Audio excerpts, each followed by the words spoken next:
Friends, welcome. My name is Shaka Cummings. I'm the manager of equity and K-12 policy at the Prichard Committee. We are engaged in education advocacy, trying to get a groundswell of citizens to advocate for the best education outcomes possible in the Bluegrass. And today I have the opportunity through our Equity Lens campaign to speak with Judith Bradley. Judith Bradley is founder, CEO of JackBeNimble.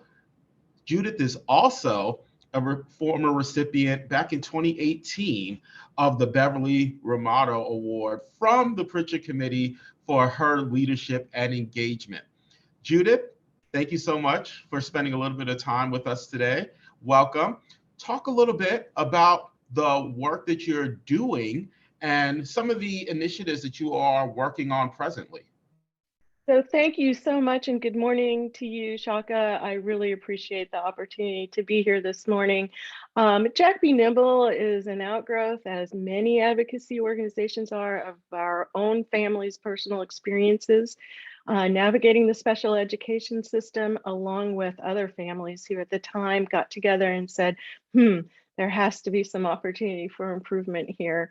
And so that's been our focus, frankly, primarily since about 2016, on really beginning to illuminate the fact that disability is yet another diverse lens through which we can look at human beings. And it's actually a very much of a normal, natural part of being human. So our work is focused and continues to focus primarily on creating a vision for what is possible and asking those sometimes tough questions of policymakers, school leaders, and of families themselves of what could be possible if we did indeed view our students with disabilities as what they are, students first. That is amazing work, Judith. Talk to me a little bit about equity. How would you define equity in education based on the work that you're doing, but also based on your lived experience and the lens through which you view equity in education? Yeah, that's a great question and a tough one. So, for us and the families with whom I've worked personally, and many hundreds of families across the nation, not just here in Kentucky, from whom I've heard, equity really for a family and a student with disabilities means being included as, in fact, a full participant in the school culture, in school life, and again, being viewed from the educational academic perspective as a student first and foremost. So my definition is that students with disabilities will have this, I'll say the same, we can get into that conversation, but will have equal access appropriate to them to every opportunity, if it's a sport or an extracurricular activity, they will be as fully engaged in their school community as any other student to the degree that they wish to be. So as we think about that definition for equity, Judith, and the work that you're doing across the Bluegrass and frankly, nationally, talk about some of the challenges in Kentucky with regard to education equity for students with disabilities. Yeah, I think that that here in Kentucky, we're on the right path. So we're moving in the right direction of having these open conversations. I would like to see us do a lot more rigorous and detailed data collection, getting into that granular data. Let me give you an example. So we know that we're doing fairly well with students graduating high school.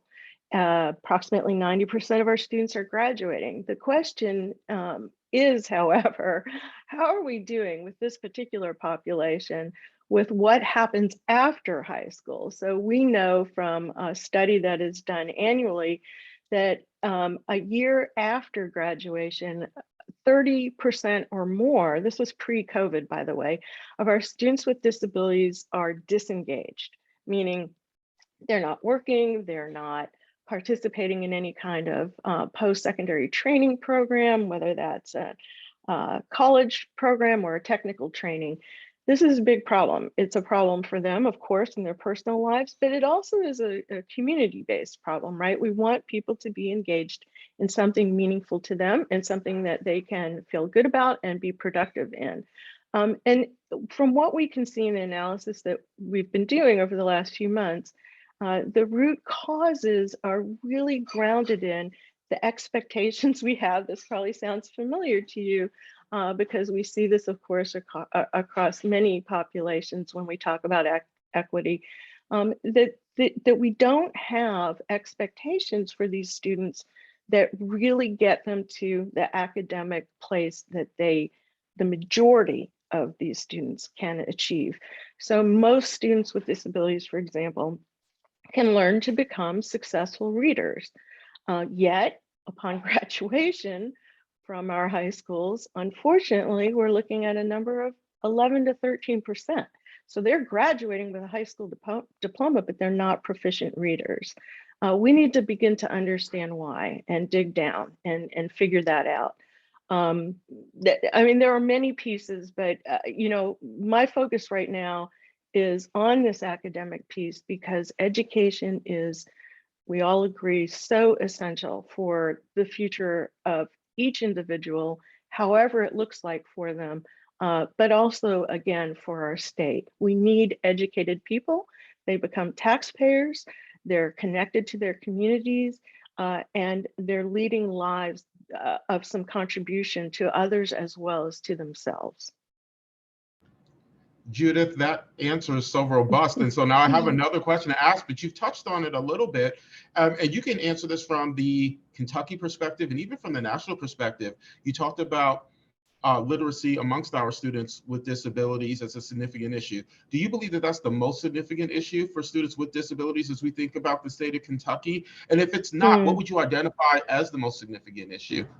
Oh, you just want to ask me the hard questions today, Shaka. You know, I haven't thought about it in those terms. I'm going to say yes, absolutely, because it's the door, the key that opens every other lock. And we know that literacy leads to and or contributes to what you and I've talked about before in the conversation, that school to prison pipeline. It also, a lack of skill leads to something that we characterize the school bus to couch slide, comparable to that pipeline. Without really becoming educated at some fundamental level, we're perpetuating this system. And it is unfortunately rooted, again, analogous to some of the other isms, whether that's racism or ageism. What I am seeing is a new opening, I think, which is encouraging, to talk about ableism. This gets reflected in our state, and again, Kentucky's not really that different from others in how we set expectations for students in general. And for students with disabilities in particular, we don't have kind of a zero sum or a zero baseline, right? We start with what were the previous year's achievements, and that's our baseline.